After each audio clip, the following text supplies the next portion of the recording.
Man, he got the bucket hat on tonight. Oh, this character right here, man. Gotta wait to see what he gonna have on when you come on these shows. Good night, everybody. Welcome to Fatherhood Think Tank. It is the time when we get a plethora of fathers in a room and talk about topics that affects us as men, as fathers, and as members of our community. Tonight, we're going to be handling a topic that I think is almost, I think when the committee sent this topic over, I thought to myself that this was probably one of the most crucial topics that we could kind of talk about for many of fathers and how fathers operate and what happens to fathers.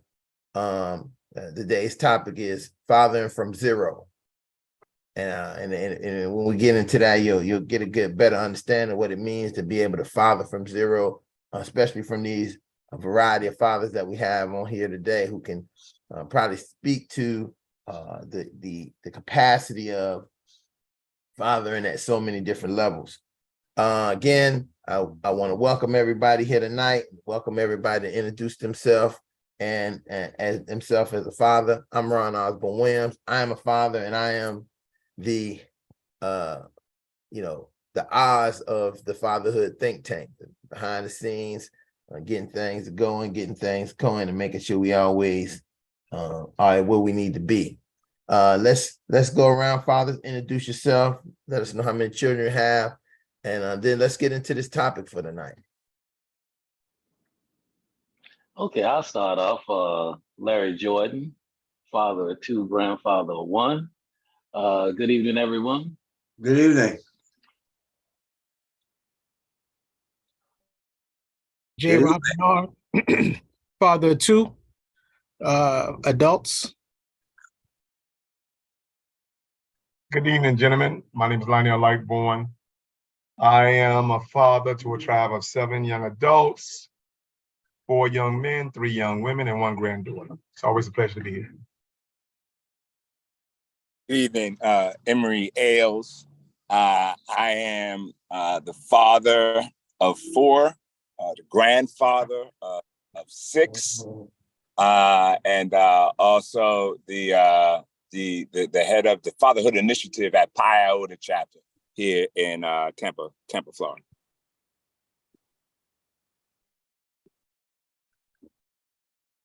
My next, I'm sorry, Ray Johnson, originally from New York. I got 4 kids. I just lost my oldest son back in November. So now I have 3 children. The oldest is 57, believe it or not, and the youngest is 20. I have 7 grandsons. I lost my granddaughter. She was 4 years old. So I have 7 grandsons and 1 a granddaughter. She's about 2 right now. And that's it. All right. So gentlemen, I think that's everybody. Oh, Cornelius, you want to? I don't like to talk. You can go ahead. Yeah, but at least say I'm Cornelius. I don't want to say anything. Great. Because if you come back later and say something, people want to know who that was. Yeah, my name is Cornelius Fuller, father of 3, 2 boys and a girl. All right. And I think Jay got kicked out the meeting because he probably traveling as always. Jay, he might not be able to talk, but he's always here. Introduce myself. All right. Yeah. My name is Justin. I'm a father of 5 kids, 5, perhaps maybe 6. I have a 12-year-old son. I have a soon-to-be 9-year-old daughter. I have a daughter that's turning 3-year-old tomorrow. I have a perhaps 2-year-old. I have a 1-year-old, and I just had a newborn son that's a month old. A newborn son? Yeah. So I have 2 boys and 3, maybe 4 girls. All right. So let that, and I'm glad that Jay went and said that, because I think he probably one of the prime candidates, along with myself, Lightborn, maybe Fuller, that we might have started fathers at zero. And when I think about that topic of idea, starting as a father at zero, I'm looking at the idea of, one day waking up and the next day you're gonna be a father. And there was you didn't have a plan, you might not have had it worked out, you might not even have thought about it. You might have just thought, hey, I was just having some nice, good sex, and now I'm about to be responsible for another whole human being. But also in some instances, that idea of Brother Lawrence, brother Gene, a little bit different scenario, that these I think I'm right here. These brothers here, they didn't start from zero. They started from husband, and then probably came to the point that, oh, I'm a husband, so I'm going to soon be, and soon I plan on being a father, sometime soon within that husbandship that they initiated themselves in after that wedding, if it's down at the courthouse or the big giant hall with all the white and all the money spent. They knew eventually that they were planning and knew that was a part of the course to become that father. And then we have to think about, I think that's one of the big things to think about, this idea of, hey, I'm a father, and where we become fathers, how we become fathers, and where that plays out for us in fatherhood. And so I definitely want to throw it out to some of the fathers to even share, where did they start their fatherhood journey? Did they start it at 0? Did they start at 12? Did they start at, they already had 100? Where did that happen? Because I think that we understand and know that there is no playbook for fatherhood. We might have examples around us that we may see and that we might think that we know how. It's like kids thinking they know how to drive. They might say, I can get in the car and I know how to do it. But we ultimately know that, you have to learn this. You have to understand the rules, the regulations. You got to learn how to, what you need to do to manage driving the car, and all those things come into play when we start thinking about being able to father our children, and where we are when we begin to father. So I throw it out there to anybody who wants to jump on it first. This is a broad topic. Hey, Brother Ron. You want to go ahead? Go ahead. Go ahead, Dr. Emery. No, well, you go ahead. Well, I was just going to add just one other starting from zero, father starting from zero, and that is the loss of a child, when you have to still start over from zero with that missing piece there, after having been a father, specifically for the sake of our elder brother, who is Brother Ray Ray. Go ahead, brother. No, you're right on point, because I was going to be heading in that direction. After I made my original point of our ancestors happening to still father as slaves, and still maintain their fatherhood and raise their children, particularly like a Harriet Tubman dad, etc. So when we start from that point and then move forward, and then we can touch on Ray Ray's point of, yes, that's a painful situation. I think one of y'all brothers, Ricky Smiley, is going through that right now after the loss of his son.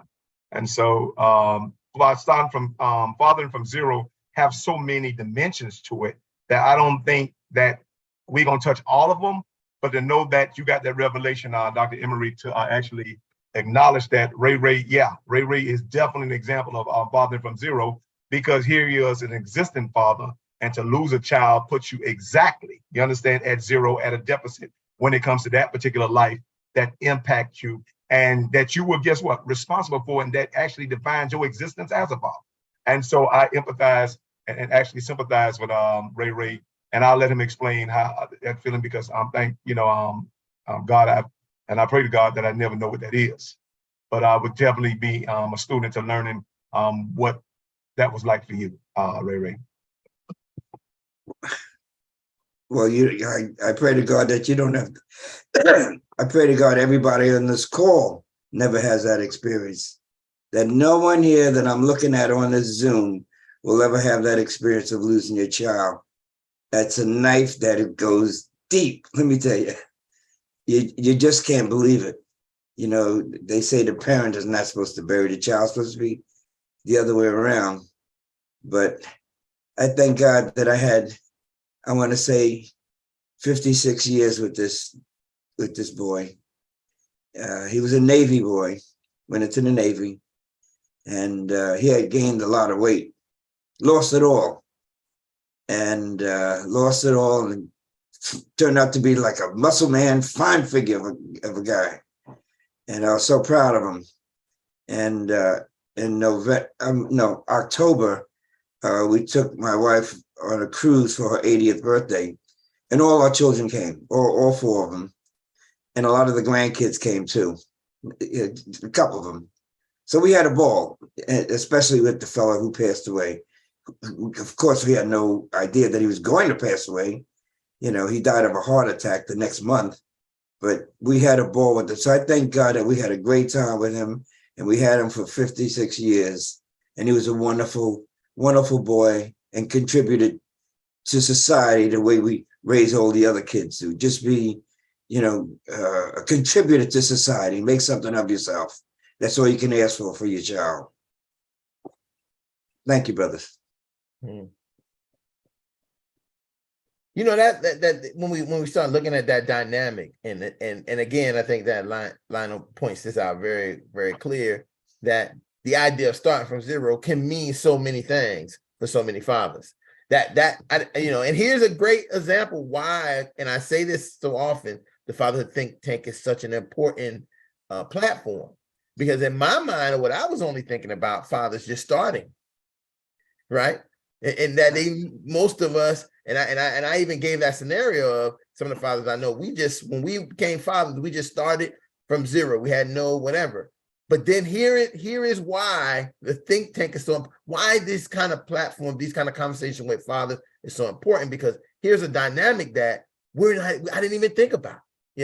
We're thinking about the idea of starting from zero means starting over. And how do you start over? How do you deal with the grief? And I should have thought about it, because I just came back from a funeral of a student, not a student, but a friend of mine, a band member of mine who younger than me, passed away, had some heart issues. And at that, at the funeral, I had never seen, and I think in a long time, especially when parents lose their children. He was the oldest son. He had two children, so he was a father himself, but how at peace his family was.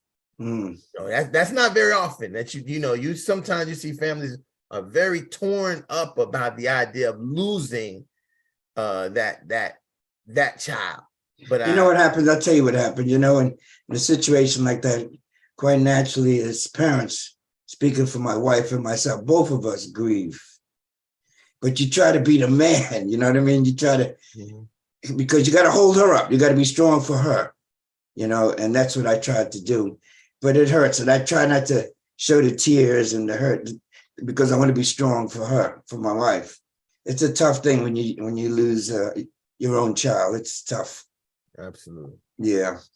And Hey, I'll give you another aspect of one of the reasons why this is important, and just to be totally transparent with men here, brothers, and also fathers. This is one of the reasons why mental health assistance is so critical. And we don't talk about mental health, because it's almost taboo, amongst That's blacks, true. and especially black men, That's black true. males. Just like just like Brother Ray said, you know, I got to be strong. You know, we were told, and you know, especially Q's, we were told, you know, that we need to be strong. And like, you know, everybody knows about the short pain, right? So we also don't talk about problems that we have down here with our Johnson, with prostate problems and stuff like that. That's a taboo subject as well. We just don't talk about it. We could be hurting like crazy down there, have major issues, but we don't talk about it. Yes. Yes. And all of that is in combination, right? It does. It works on our, you know, our mental health. And so one of the things that I think that we can do to address that is have forums like this. You know, no greater love than this than a man lying down his life for a friend. You know, where 2 or 3 gather together in this name, there he is in the midst. And so get together like this, iron sharpens iron. And I believe Ray's one of his prescriptions is to, you know, be more involved like this. Am I correct, Brother Ray? Try being as involved as I can. I'm in 4 committees. I'm chairman of another one. I mean, I'm doing everything. And you know, sometimes I think I'm taking on too much. I'm going to be 82 soon, you know. There's a lot, but I enjoy it. And Brother Sheriff, don't put your hand up. This not one of your formal Zoom meetings where you put your hand up. I know your hand will be standing up, because if these brothers gonna be talking, they gonna talk. Ain't no chairperson to recognize to the flow.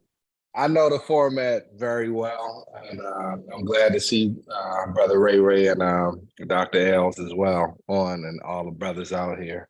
I think one of the things, I'll go back, and I heard Ray's take, and you and I have actually visited enough young folks' funerals over the last few years anyways. I think one of the things you look at, you know, to go back to your base question, I started off at ground zero. I didn't expect to be a father. My father wasn't fully involved in my life.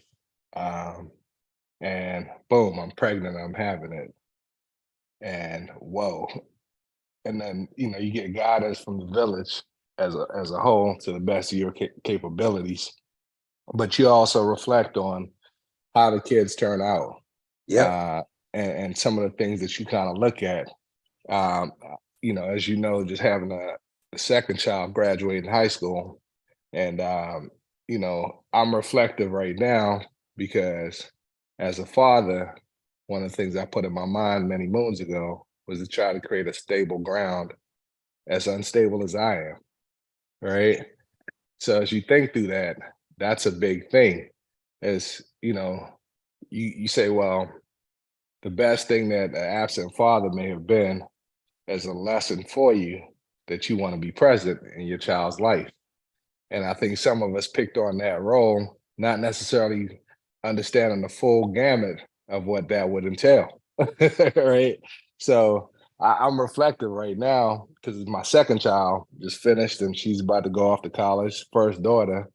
So I'm like, man, there's so many things that you know, they tell you it moves so fast, right? It does. It's super slow when you're going through the pain, but it moves so fast as you think through everything else. So just very reflective of it. And you know, when you say child loss, there's another genome that some of the brothers, there's a taboo. There are women that have had child losses, right? So some brothers may have had multiple kids that would have been here, right? And we don't even deal with that concept or that construct of it in fatherhood, right?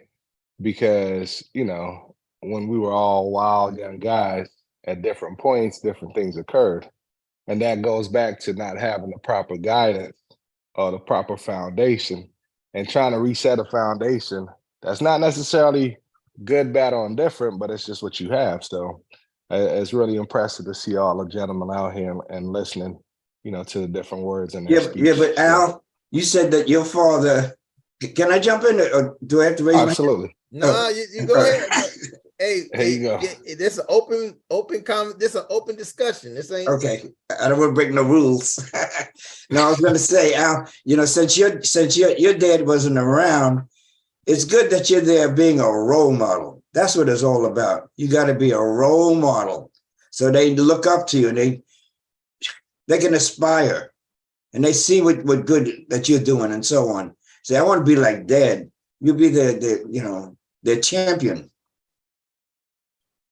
I I was want to pick up back off something else that Al said. And I just want to About- congratulate you. We want to celebrate you. I just want to piggyback off something that Al said, with the child loss, because there's another one that when it comes to the child loss, when you have the person that miscarries, right? Oh, So that expected father who waited the whole 9 months to have this child only to yeah. have miscarriage at the end. That's something that I went through. And so it changes the way you feel when you're getting that second child, because a lot of people on the outside just be like, you know what, you guys will have another kid, but the pain is there because of the expectation. And I Yep. think a lot of people discount what the father goes through, and they're more for what the mom goes through. But when you have the involvement from prenatal all the way through, even with that second child, you have a mixed feeling, like, I'm not gonna get excited right away. I'm gonna do everything I was, but I'm not gonna count my chickens before they hatch, so to speak. So I know with me,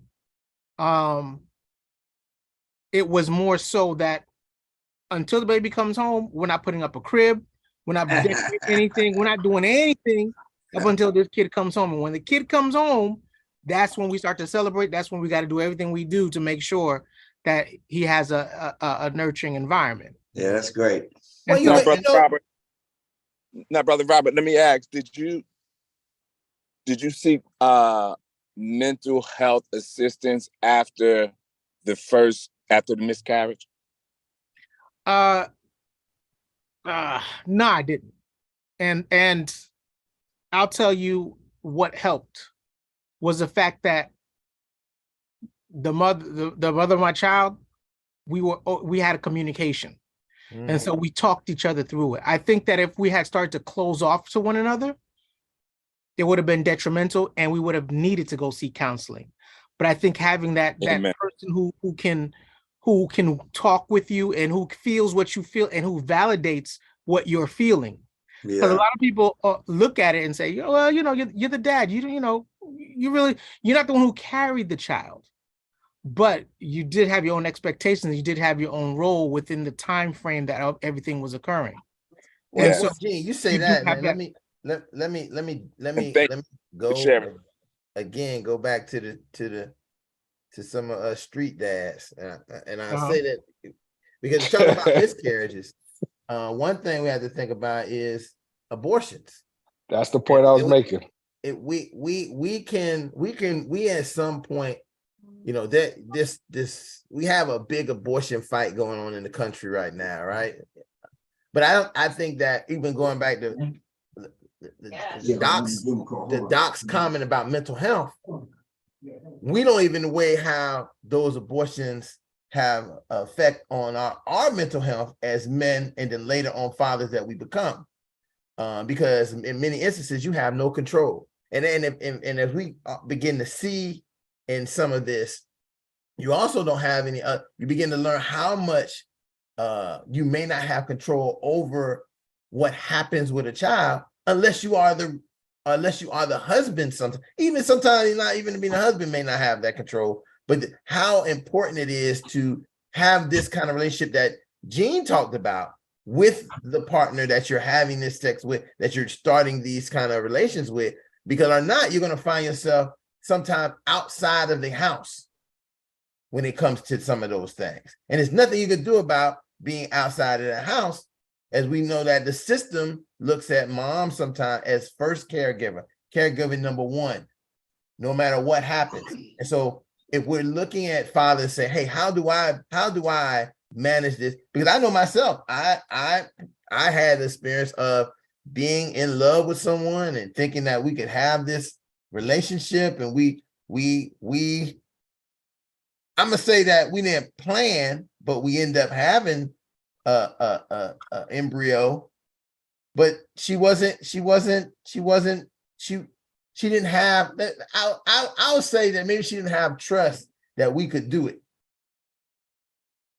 You know, and so I had to honor that because again, I understood in our relationship that I could want a million things, but if both of us don't want it, and if we're both not willing to work on it, it's not going to be successful. It wasn't going to be a good idea because that child was going to come into a situation where two people didn't agree on them coming into this situation. And so we talk about that in abortion, but we also look at that in some situations when kids are coming and there's no abortion. They coming into the situation where we have two parents that not agreeing about having them. And we see some of the absence that we sometimes see, that we talk about so much, father absence, some of the hurt that's transferred from that mother who feels like, hey, this guy's not, you know, not being who I want him to be.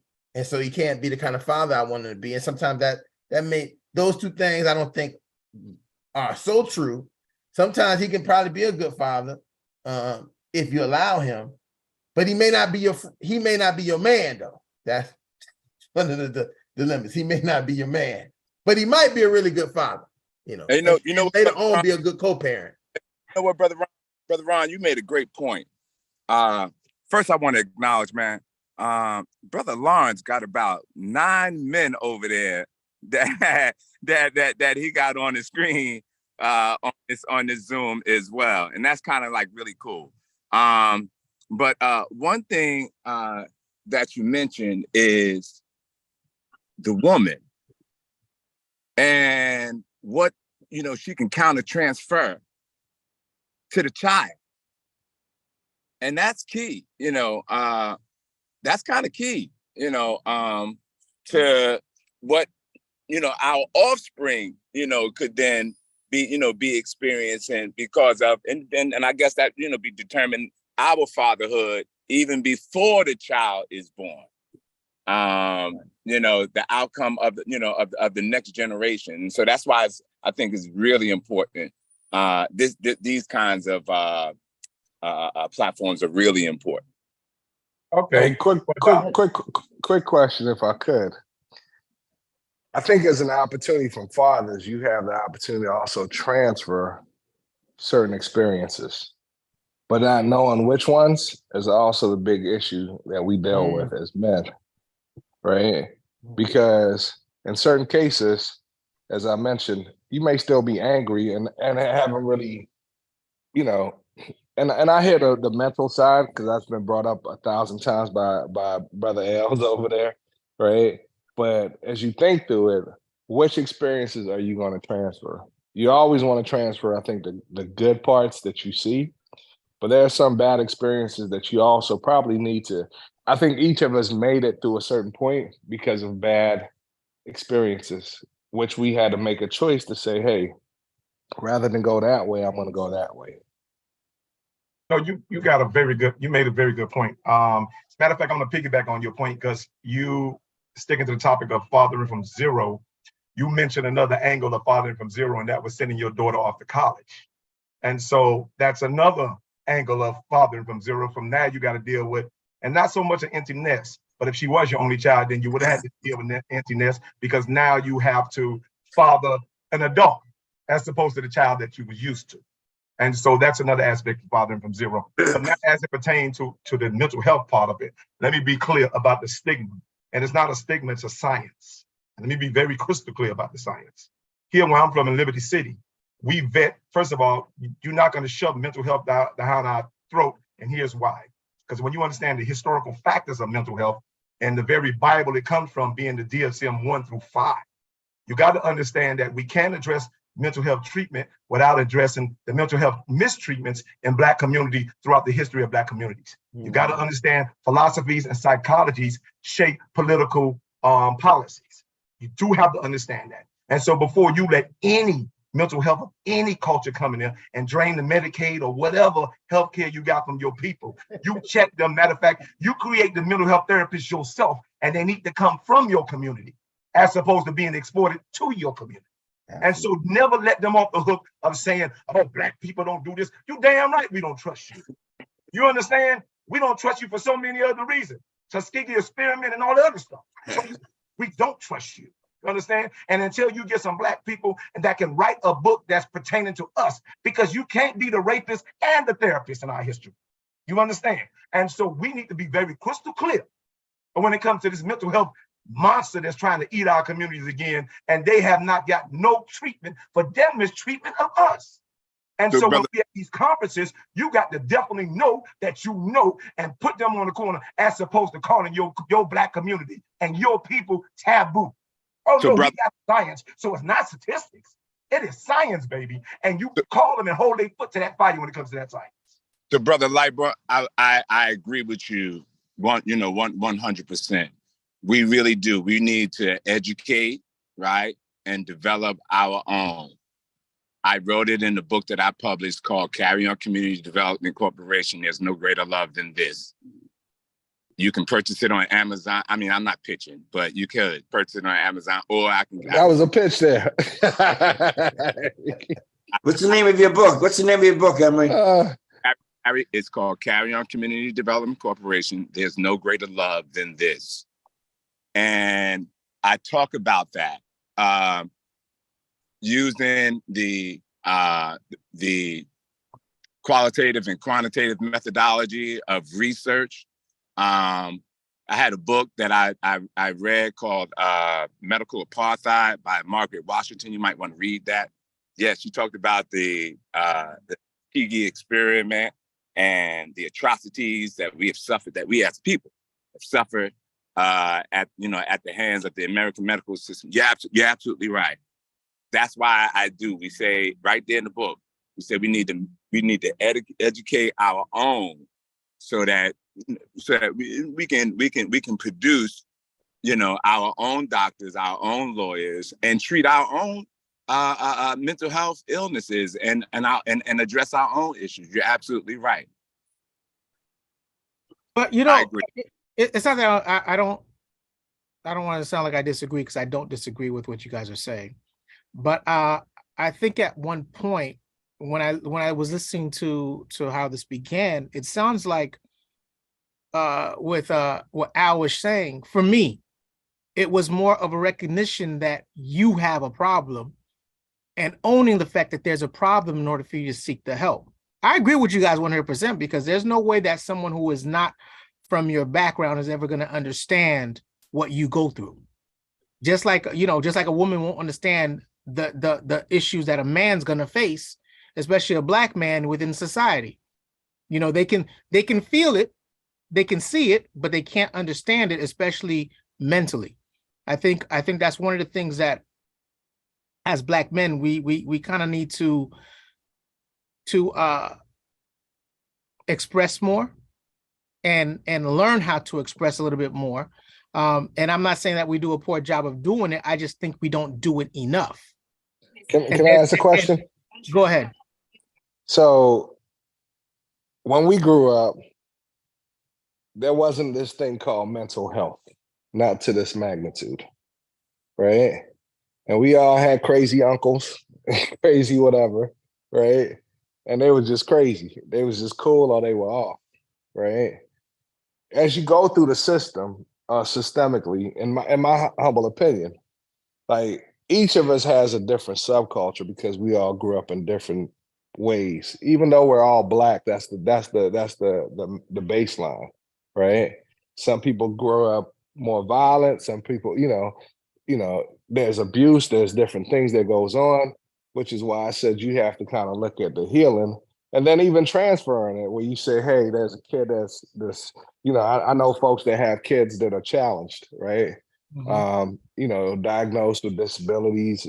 We got family members that are now mentally incapacitated, so to speak.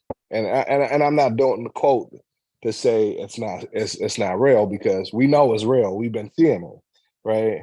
Is it more exposure? I guess as we go through it, right? And then even as we get exposed, I think the more you get exposed, sometimes the more you might be inherently, somewhere in that brain wave, as far as saying, I don't want to go that far in my change, right?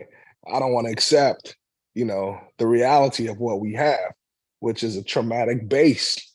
So again, it goes back to the foundation of, for me, I think about like my family's from Africa, right? And so I think about the trauma, and it became even more prevalent recently of the sisters, right? Because I was having a conversation where I was like, hey, you know, I got to a point where there was a moment where, you know, my mom wasn't feeling well, so she couldn't travel, and I wanted her to be somewhere. And I was like, I'm disappointed.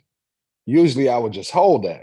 And then somebody else talked to me that was close to me and said, man, the women before you went through so much trauma as well, right? Because even though we were able to get through that pain point, so I started looking at it differently, you know, and I was like, man, was I super selfish? You see what I'm saying? So we have to kind of consider the things that we have and the things we control in order to be better going forward. At least that's the way I see it now. Well, Well, you know I what? don't think it Totally was a. agree. I'm sorry. I kind of agree, but the only one thing I do want to say, and not too, I totally agree. And what we have, I believe, is our spirituality, because I think that that's what we did have back then when we didn't have mental health facilities. We had our spirituality, and particularly the Black church.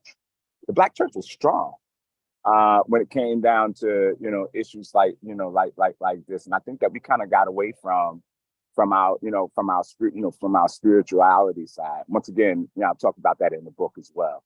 I yield my time.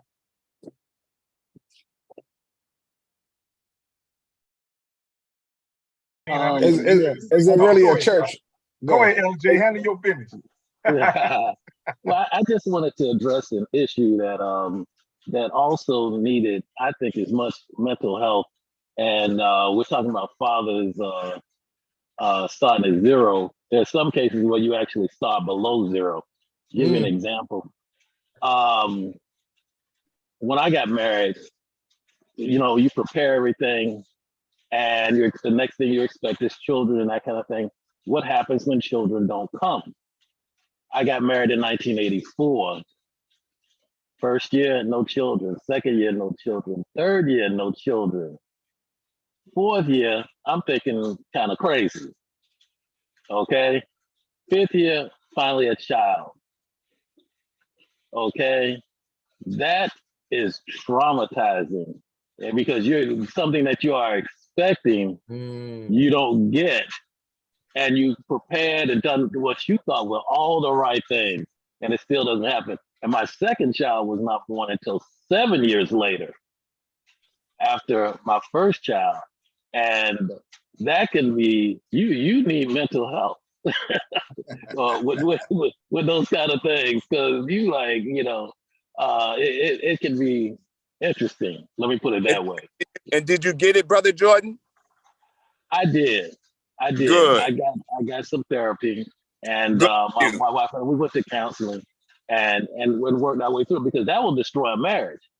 You know, because when you're in the expectation of children, and you start thinking, is she gonna have any kids? And I want kids, and what I'm gonna do? You know, I mean, I feel like Abraham. I need an Ishmael or something.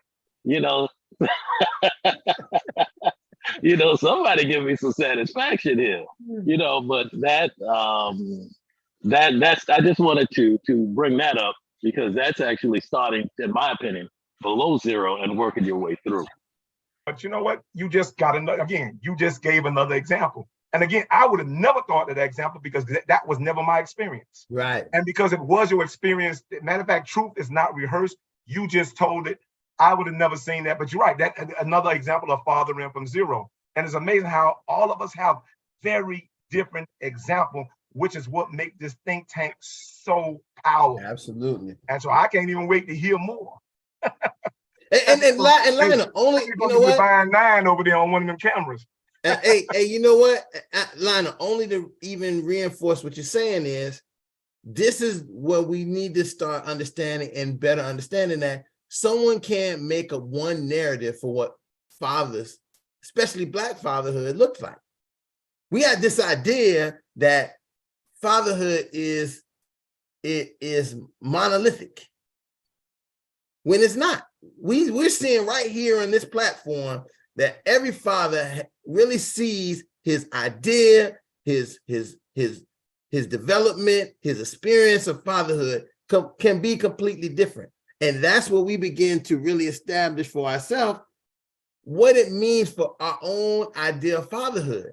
And then what kind of father we want to be based on who we are. And that doesn't happen like we have I had not an argument, but I had a discussion with a clinician on Sunday. And I was talking about the idea that everything we do when it comes to fatherhood is in the deficit model. No one is ever talking about, like we talk about here, the empowerment of fathers and fathers being empowered. Everything is like, well, these are the bad things about fathers. These are all the issues and the problems. And that begins to set a tone that fatherhood is in the deficit. Instead of highlighting, I heard every father on here say something that is empowering and can be empowering to a young man or another father who is starting early in his life about becoming and thinking about being a father, or just starting off as a father. So this idea of all this deadbeating and this and that, we have this idea, and we have these negative sometimes narratives being pushed on us. But here's an opportunity here at the Fatherhood Think Tank for us to show you some other narratives from multiple, not just one person making a narrative and saying, this is how it is, this is how it's going to be, blah, blah, blah, blah. We're talking about everyone has a voice to say that, hey, fatherhood is multi-dynamic. And multiple people have different experiences with it and how it established for our communities and for our families. And I'm gonna tell you one that no one has touched on yet either: stepfathering. When you're at zero and you're jumping in at 100 automatic. So that's the 100. That's the 100. You go to 100 right there. Yeah. There's no space between that one. So just to talk about the negative again, right? I think you can also anticipate there's some fathers that became fathers before they even thought about fatherhood. Mm-hmm. Okay. And that's a deficit. If you're planning to be a dad, it's different than if you're not planning to be a dad. Right. And that's a big, big deficit. And then even when you add, when those things occur, and then the relationship, if you don't have a solid relationship with whomever you jumped in the sack with, and it happens, so we have to accept that it does happen. That becomes like a double negative. So it's how do you turn that positive?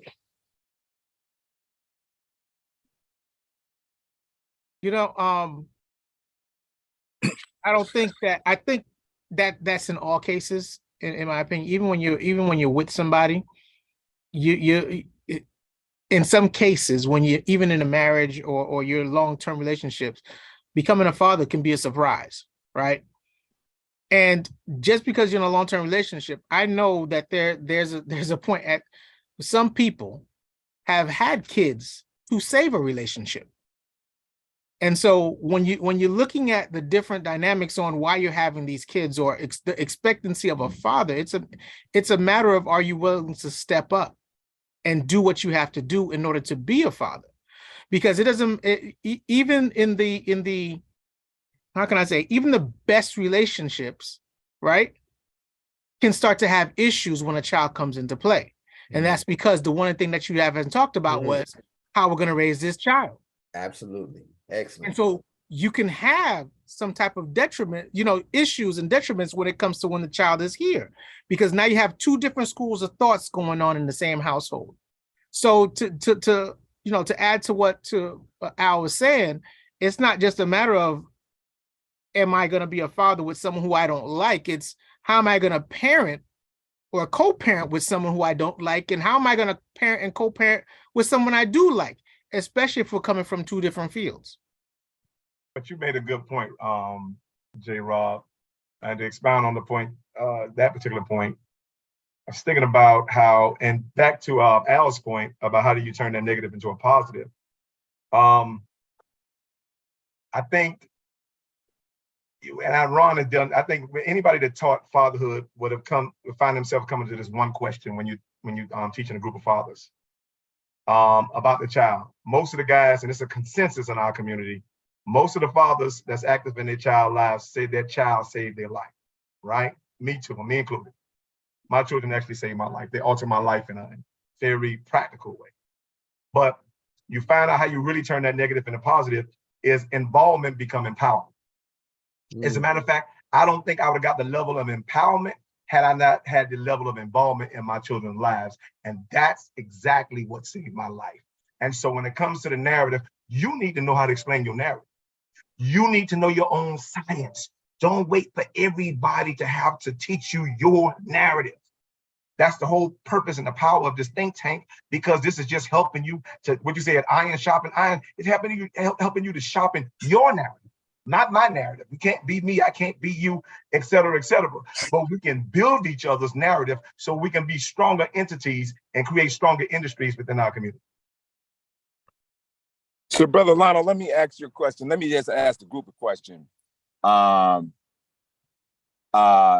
We can all agree that there's a difference between a father, a dad who planned to be a dad, and the dad who, it just happened, right?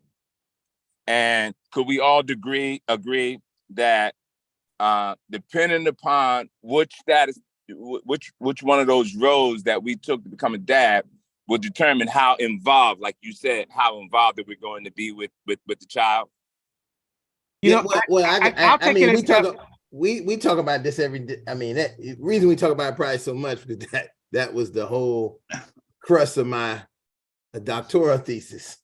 This non-consensual fatherhood theory, that when you look at a father, look at a man who chooses to be a father, who has the choice. And again, we're not just talking about looking at a man, but we can take this to human beings. Human beings who have a choice to what they do it better, they do it good, and they commit to it. Compared to the idea of someone telling you, you are going to, like, I found just an interesting fact. The community that Clarence Thomas came from told him that he was going to be a Catholic priest. Obviously, he didn't want to become a Catholic priest. As we know, he's not a Supreme Court justice. But he had a choice. Think about it. But he didn't want to be that Catholic priest. He decided that he wanted to become a lawyer. And so when we're looking at these things, when we see fathers, and it's strong because even in divorced fathers, they still wanted to be the father. They still fight. Many of them advocate, and we don't use the word fight here, they advocate to make sure they maintain their contact and their involvement with their kids because this is what they wanted. When you look at people, Ron, they want contact with the kids, but some people have trauma. They don't even know how to deal with the kids. Well, no, but I think, brother, but there's also that there's some people who didn't want none of this. And the society says, you're not we will say, hey, you're a deadbeat, you're not a good person, even though I didn't even have a choice to do it. I didn't get a choice. I wake up one morning, just like the abortion thing. I wanted to be a father. I was ready. I was going to take care. My whole life would probably be different right now. I wouldn't be the same person. I'd probably be a completely different person. But that choice was removed because I didn't have the power and control over that situation. Vice versa, in the same instance of my child I didn't have the power and control over that situation either. So you look at this. That was co-parenting. I go back to leave that alone. Leave that alone. It's those things that you begin to look at, and we have to, when we look so much, I think so often we're willing to say these things are these things, and we don't want to look deeper a little bit deeper on why. And that's my issue a lot of times when saying, oh, these dads are bad, these moms are bad, these people are bad. My question is, what's the next level beneath what we just throwing out about people? Is it a reason why this person is this way? And and are they sometimes just responding to how things are being brought upon them? I have very seldom met a dad, and I just maybe because of the people I'm around, who, if he was involved or not involved or could have contact or couldn't have, who didn't want to be that dad, even if it wasn't his choice to be. But the society and the system hasn't caught up with what he wants, because what he wants is not his unless he married his wife. Okay. Unless the woman he impregnated, he has some type of rule and law to say that he is in charge. I won't say in charge. I don't want to get the wrong idea. But he has the covenant with that woman for those children. And without that covenant, you have no leg to stand on in many instances. Dr. Ron, what's the name of your thesis? The autograph of a mentor, therapist, educator, engaging fathers in a fatherhood program. Got it. Love So it it. was an autograph of the actual work of working with these fathers. So when, I'm not telling you what somebody told me, what somebody else from let me be careful. What somebody else said. No, it's evidence-based. This is evidence-based. It is directly from my experience working with these fathers for approximately 6 years in a program, and what some of the and how introducing this strength-based approach to the fathers helped many of the fathers move from that deficit place into a positive place. That's real. Even if they couldn't still see that, because here's the point we forget. Even if they couldn't see their kids, they were preparing for a moment when they were going to be able to see their kids, because they became positive about the idea of, I am a father, so I have to be preparing myself to be a father for when that moment comes. Like being on the bench in the NBA. The second the coach tell you to go in, that boy from Miami, he went in and changed the game. Once he get in there, bloop, bloop, bloop, making the things happen.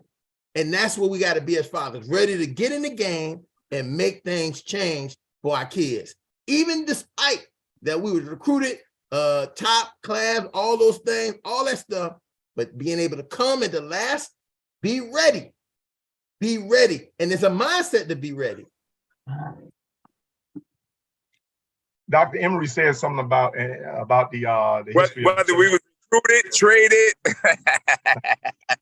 So Dr. Emery said something about the history of the church and the relevance of the church in the Black community, and about its significance of building the Black community historically.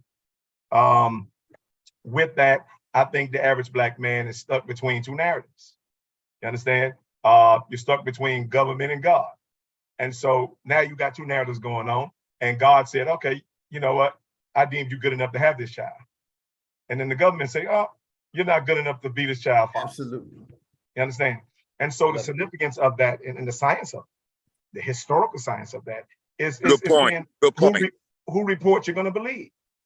And this is why the church was able to carry the Black community and Black civilization as a whole, particularly in America, for the last 400 years.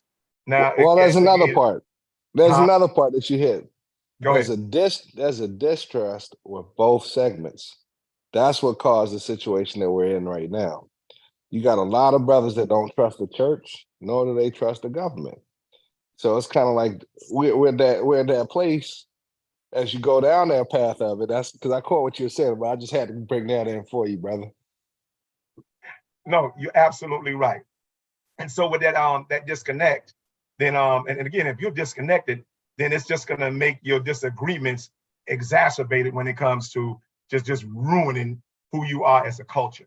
And so this is why we see all the different homicides and genocides and just totally disrespect for our own mortality. And so that's one. I mean, this again, until we realize how we're connected and even why we're connected, you understand? Because the connectivity is the only resource we really have. We allow the monetary narrative to override the morality narrative. Absolutely. And the mortality narrative. And so we feel like we nothing if we ain't got something. And when we was everything without nothing. That's historically true. But when that get lost, and I've seen it from top to bottom, I've seen money divide Black people like I've never seen nothing divide Black people in the history of Black people. And that's something that we have to really start to reshape and rebuild our narrative even stronger, or not even rebuild and reshape our narrative, because we can't undo what our ancestors did and the civil rights did, but to expand our narrative. So let me not disrespect what the work was already done and figure out how we're going to expand what was already done. Lana, you bring up the point that one of the things I found and it's very interesting, and you bring it up, but I think it's important for fathers to realize this. The major countries that are capitalistic are some of the major countries that have child support. In all these non-capitalistic countries, you don't need to tell fathers they need to support their children. They support their children in a non-capitalistic way. You know, they even if they have even in many of these countries where they have multiple children at multiple houses, those fathers ride around. And I know particularly couple men I know, like they ride from one side of the island for a while and they go to the other side, and every side, the mothers and the children are happy when he comes because he is the supporter, and he doesn't have to no one has to tell him to support, and no one has to make him support, because they also know that this is fatherhood for them. And I think that we had to think about that. A large majority of our money and the issues that come is really based on being a capitalistic society. Like Boy said, once you introduce money, everybody wants it. Everybody wants more of it than the other person. Well, don't you I think it goes that basically to defining, based on what you're saying, Ron, is defining on what you feel a father is. Because once you start to define what a father is to you and how you want a father to be, or how you wanted your father to be to you, you can then in turn be that person to your child. Yeah, ATM machine.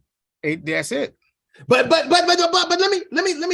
me push back on that for a minute, because as a therapist dealing with kids and dealing with families, what I found is ATM fathers who may provide all of these finances don't have better results than fathers who don't have any money. Because it's not about the capitalistic idea of what the child needs financially, is what the child needs engaging wise. You know, because we look at many of us can grow up poor with our father, and we turn out pretty well. Well, that's not what I was saying. I wasn't saying that. When I say looking at what a father is, it's about attacking what society tells you a father is. A lot of times you have the mentality that a father is just financial, right? And if you're providing financially, you're doing what you have to do as a father. Well, that's not everything that a father does. Absolutely.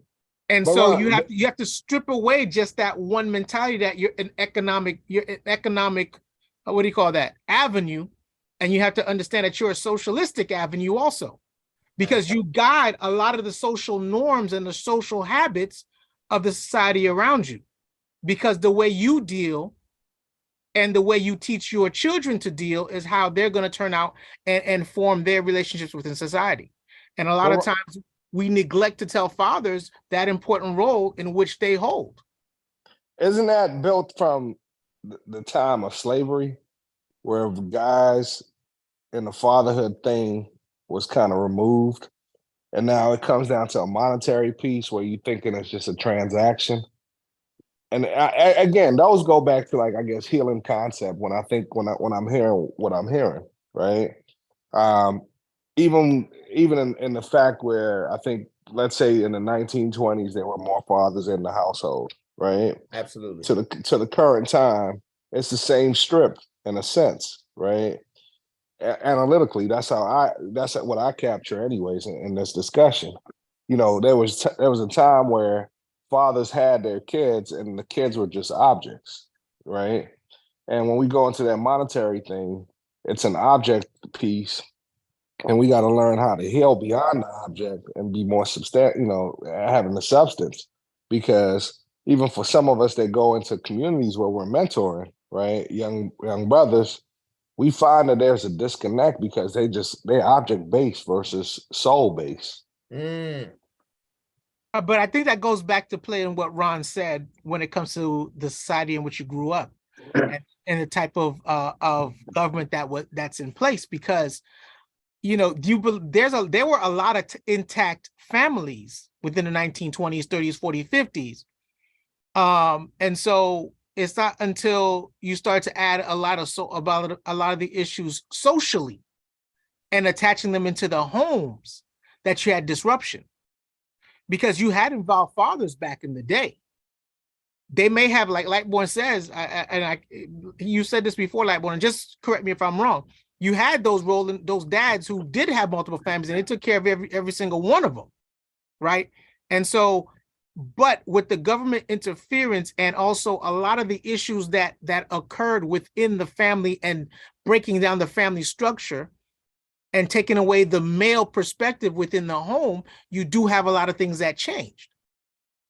No, you got a good point. I'm gonna tell you why. Because we can't, and particularly as African Americans, we can't confuse the reconstruction of America as reconstruction for African Americans. Yeah, exactly.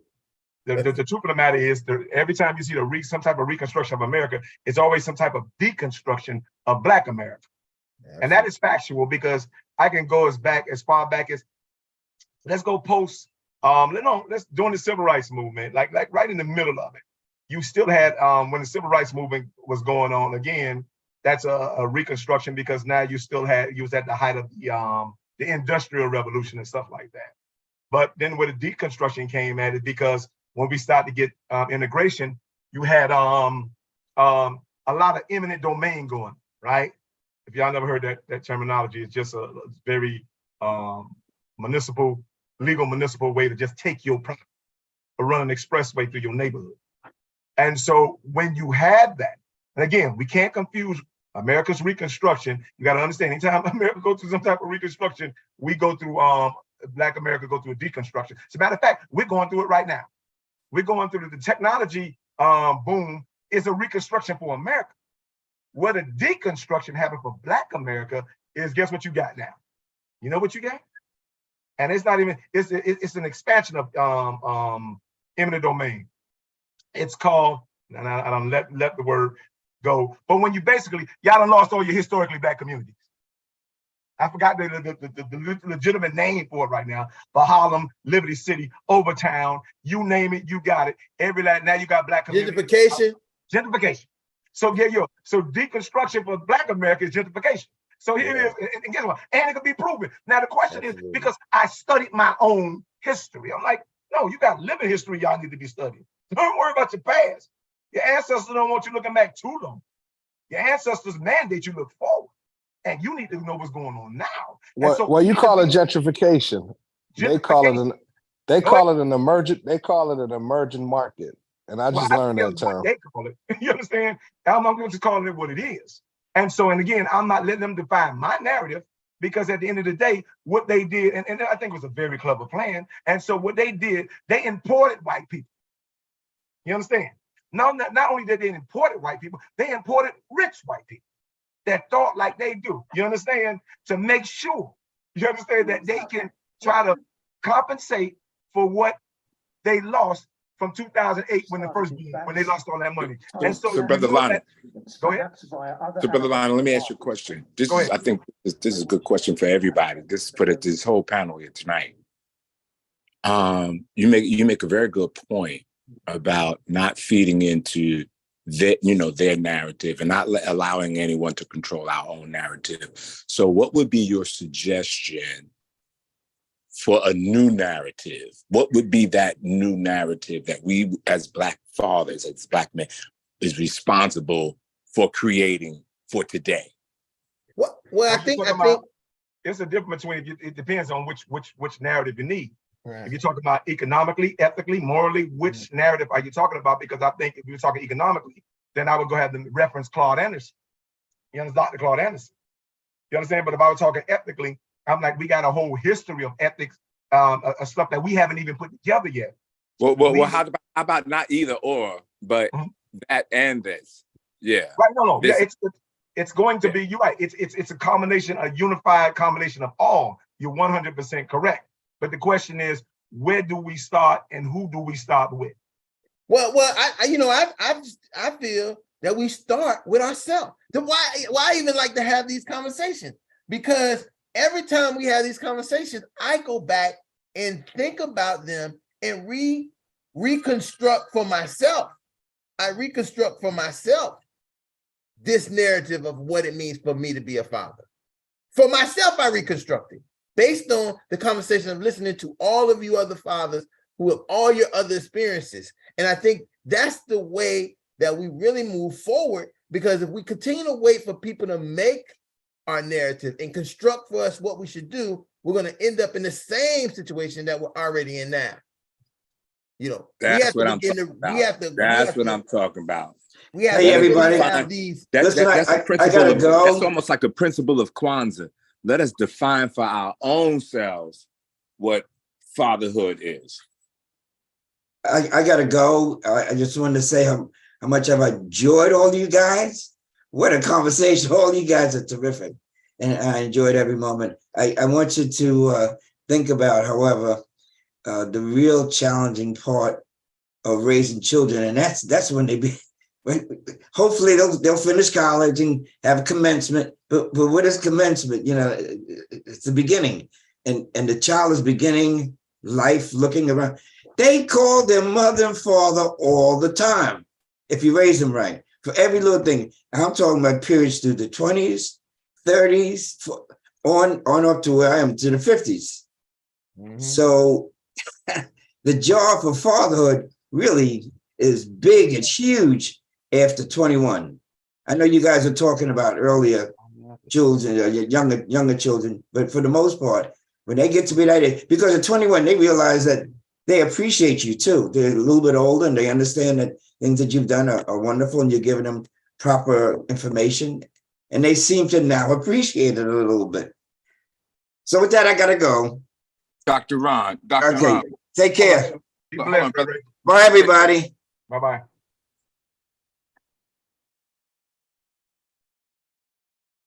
Yeah. I was just going to ask that we just pray out for Brother Ray, but that's okay. We'll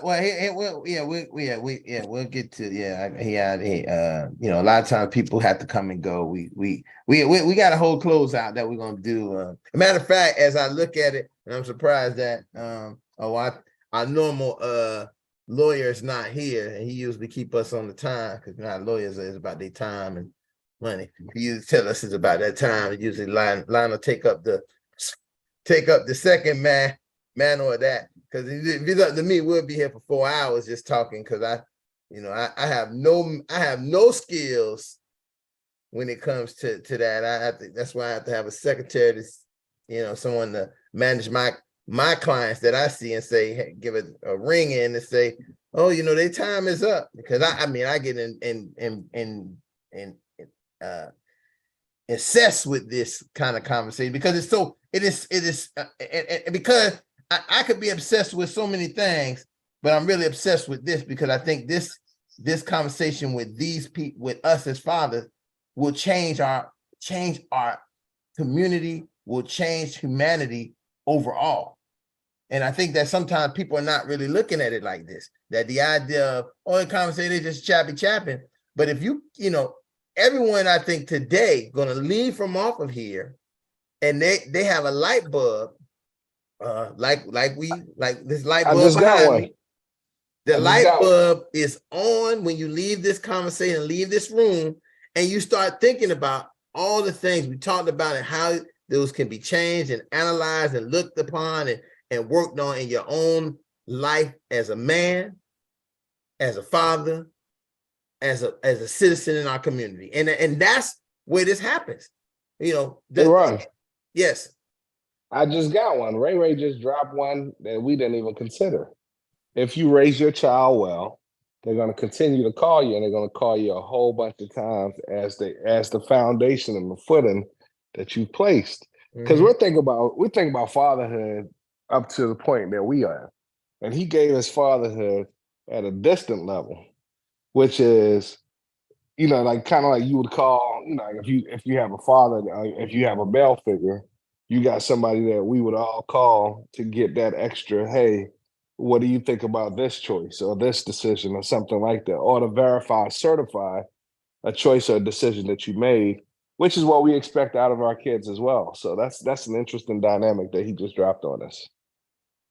I agree. You're talking about a continuation. So you're talking about what are you talking about? Repeating the cycle. So not repeating the cycle, but continuing the cycle. So here, his son or his daughter is starting from zero themselves, and he's there to actually guide them to 1, 2, and Yeah, 3. he's at 50. He's like, yeah, my 50-year-olds called me. Well, I listen again. I speak about this all the time. This is one of the biggest advocate as a fatherhood, whatever I am. I advocate. Listen, fatherhood is not from 0 to 18. And I advocate that the most important time for fathers, and I'm only saying that also not based on, so I'm based on my own experience with my own father.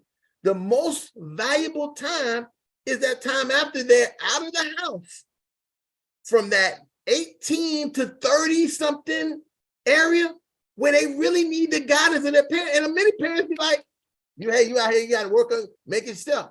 And then when they get to their 40s, they are sometimes our children are so messed up, and we're saying, what happened? I raised you good for 18 years, but you didn't send them into the wilderness without any guidance, without anything, when the reality is when they really have the opportunity to make decisions and choices, they need that wise counsel. They need that discipline. They need that person that's going to teach and guide them through the most vital times of their life. We once you get about 40, 45, you either where you gonna be? Are you in midlife crisis trying to start over where you gonna be? But many instances, look, I'll tell you, if I didn't have the support later in life of my father, right?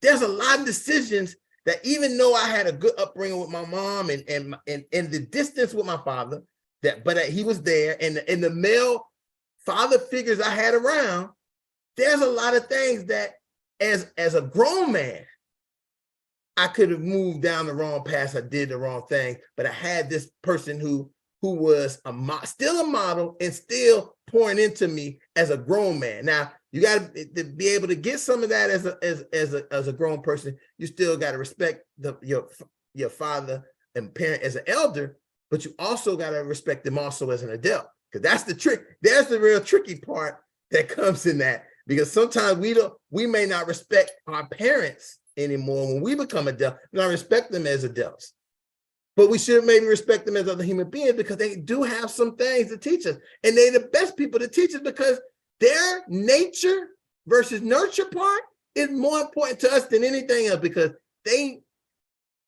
my dad can tell me something and I know exactly what he's thinking about it, and I know exactly what he's gonna do about it, because I'm gonna do the same thing in that situation. That's the nature part between me and the genetics that we sometimes forget kids have, and they need that guidance around that well after 18 years old, 20 years old. So that's a really, really good point that you bring up, Brother Sharif, that Brother Jojo brought to us.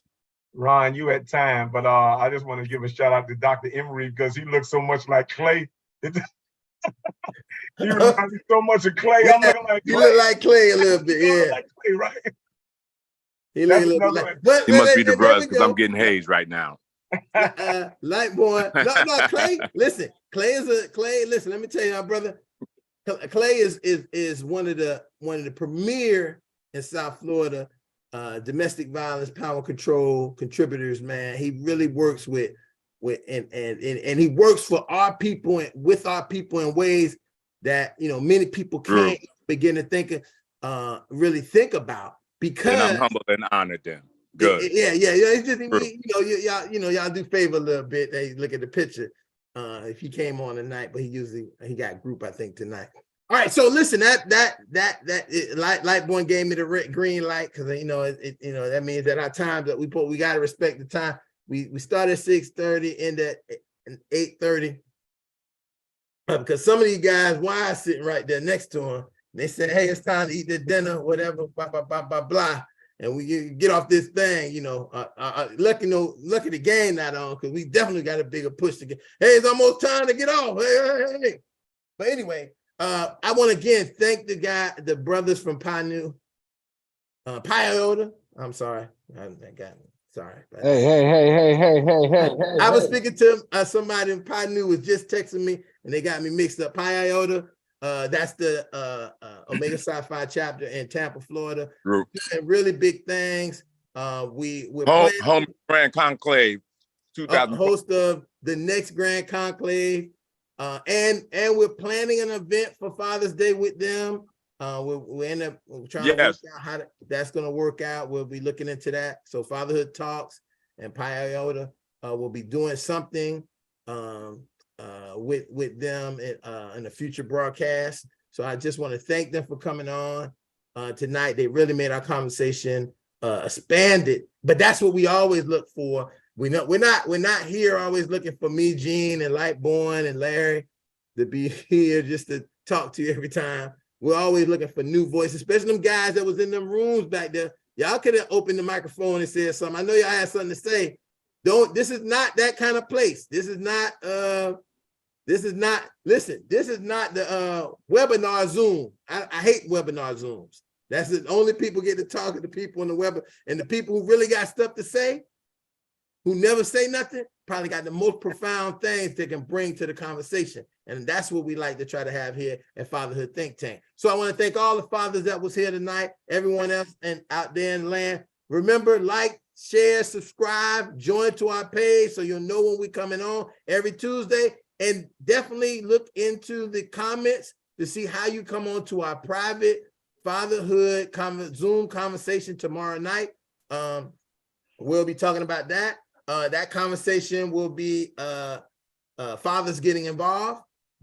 Following up from this conversation, fathers starting at 0. So you join us tomorrow night, the same Zoom that if you got on here tonight, the same Zoom. We will be starting at 6:30 tomorrow night this is just for people who know, this is the public and the private is a lot more intense because we say what things that we say things that really mans need to talk in men settings as fathers. Again, thank everybody and everybody open up your mic and repeat after me. I am a man of honor. I am a man of honor. I am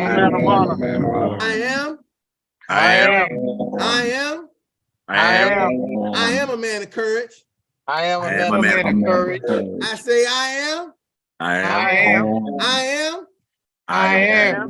a man of respect.